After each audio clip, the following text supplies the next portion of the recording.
in Moscow today, a meeting between two leaders whose disputes and agreements are having profound repercussions beyond their own borders, yes, including this region. Russian President Vladimir Putin hosting his Turkish counterpart, Recep Tayyip Erdogan. That's just after Moscow's deal to supply Ankara with the S-400 missile defense system, and that has intensified tension between Turkey and the U.S. Also on the leaders' agenda, the fate of Syria.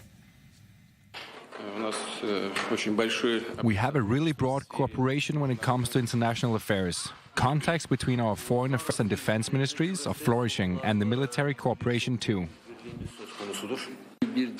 The other important part of our cooperation is fighting terrorism, which remains a threat to our region, especially speaking about the steps we have taken and are going to take on the Syrian issue.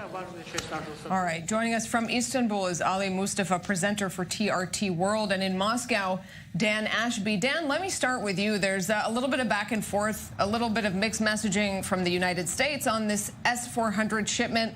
What's your read on it? Is this going to Turkey? Yes, it seems that way. And just in the last 40 minutes before those sound bites, since those sound bites were recorded, we've just heard from President Erdogan again. And he was very bullish, I have to say. He said it is a done deal, a done process. If anybody thinks they can stop this, they can't. They have signed the paperwork. And moreover, if someone tries to stop it, it would be undermining Turkey's sovereignty. All the while, Russia has been saying, look, we will deliver on this contract. We will be delivering the missile system, the defense missile system later this year. So it does certainly seem like things are going ahead. All the while, as you say, the US saying it will stop supplying equipment for the F-35 jets. But Turkey going ahead and saying that its strategic partnership with Russia is something that it's not willing to turn its back on. But look, is this the moment that Turkey is pivoting towards Russia? No, it's not that significant, or at least not yet. What's happening here is that Turkey is trying to play both sides. It seems it's trying, in President Erdogan's own words, to get the best deal possible. So yes, Russia is a significant partner for Turkey, of course, but so is still the US. Ali, maybe not a full pivot yet to Moscow, but Turkey's starting to lean in that direction. What are the consequences, for example, in Turkey's role in Syria, where it has been antagonistic to Bashar Assad, where it's been wanting the freedom to operate in Syria against the Kurds there?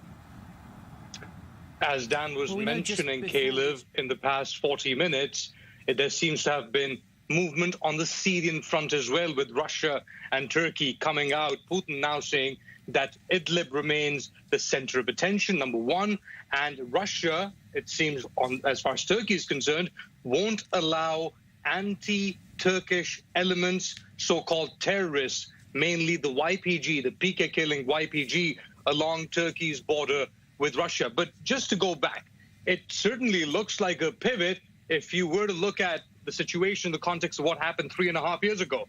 If you were to ask someone 3.5 years ago, when Turkey shot down a Russian fighter jet on the Turkey-Syria border, that Turkey will be sticking by Russia, buying the S-400 defense system, they'd be like, you know, you're kidding. So if you look at it in that context, it certainly seems like a pivot towards Russia, away from the United States.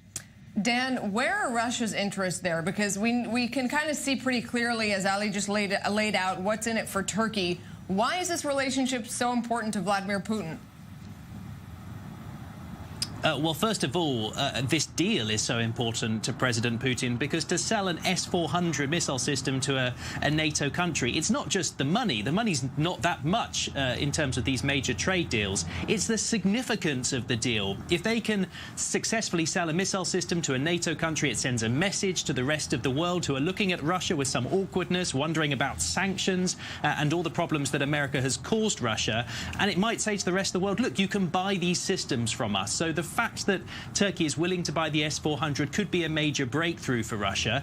And yes, of course, both sides say that they want to increase trade, as of course they would. They want to get their trade up to $100 billion. But Turkey remains primarily significant for Russia as a strategic ally when it comes to buying weapons, but also, of course, as you've heard, in Syria as well. Russia needs to get Turkey's agreement to get the kind of future it wants for Syria. Ali, we know that in doing this, Turkey is defying the U.S. We've heard U.S. officials even casting doubt that the deal will ever go through. How far is President Erdogan willing to go to risk antagonizing the Trump administration, which in the past has threatened actions against Turkey on other issues and threatens, for example, economic sanctions? Well, indeed, the S-400, as you rightly mentioned, is one of many issues that are outstanding between Turkey and the United States. You have the YPG, the Syrian offshoot of the PKK, as I mentioned earlier, on Turkey's border. And as far as that is concerned, interesting play there. Bashar al-Assad seems to be supporting the YPG, but he also has support from Russia. So that's something that Turkey needs to work out with Russia. But you also have the main accused, whom Turkey accuses of the 2016 coup, Fethullah Gulen. That's another outstanding issue in between Turkey and the United States. So it's not a done deal. But Turkey has a lot less pending issues with Russia than it does with the United States at the moment. Dan, I want to ask you, there is another issue between Turkey and Russia we haven't mentioned so far, and that is natural gas and the competition to bring gas to Europe. How much is that a factor in this relationship now?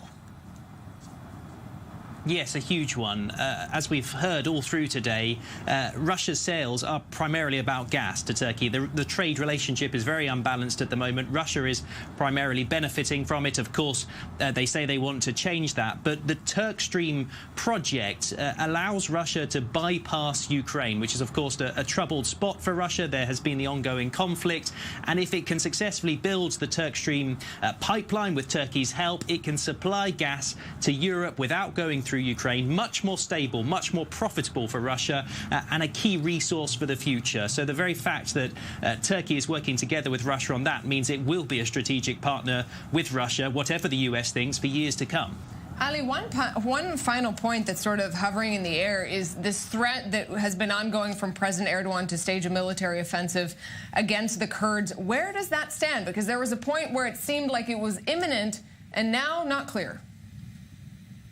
I think that is something that the Turks are working very closely with the Russians especially, but also behind the doors with the Americans. With the Russians, why? Well, while the YPG remains a big concern for the Turks, on the other hand, the Al-Qaeda-affiliated HTS is a huge concern for the Russians. And I think unless and until they're still trying to find some clarity there, and maybe that's one reason why there hasn't been a Turkish offensive against the YPG, because it's a delicate balancing act. On the one hand, Idlib and HTS, something Turkey wants Russia to tread carefully. Turkey doesn't want Assad to be there at all. On the other hand, the YPG, a group that is supported by Bashar al-Assad's forces, as well as the Americans, the Russian play on that still unclear. All right, Ali Mustafa in Istanbul and Dan Ashby in Moscow.